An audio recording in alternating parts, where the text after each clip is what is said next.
Find the adjoint of A matrix A. এখানে একটি 2:2 matrix দেওয়া আছে। এই ম্যাট্রিক্সে যদি আমরা অ্যাডজয়েন্ট বের করতে চাই তাহলে আমাদের যে প্রিন্সিপাল ডায়াগোনালের এলিমেন্টগুলো আছে তাদের পজিশনটা আমরা চেঞ্জ করব। এখানে কি কি রয়েছে? 3 আর 5। তাহলে আমাদের পজিশন চেঞ্জ হয়ে যাবে 5 আর 3।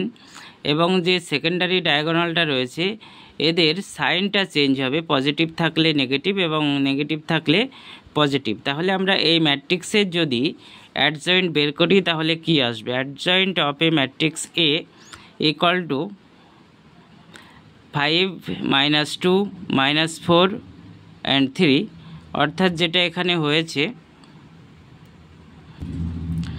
প্রিন্সিপাল ডায়াগোনালের এলিমেন্টগুলো চেঞ্জ হয়েছে পজিশন, এবং যেগুলো সেকেন্ডারি ডায়াগোনাল রয়েছে তার একমাত্র সাইন চেঞ্জ, অর্থাৎ দুটো কাজ হয়েছে, প্রিন্সিপাল ডায়াগোনালের পজিশন চেঞ্জ এবং সেকেন্ডারি ডায়াগোনালের সাইন চেঞ্জ। তাহলে আমরা পেয়ে যাব অ্যাডজয়েন্ট অফ এ ম্যাট্রিক্স।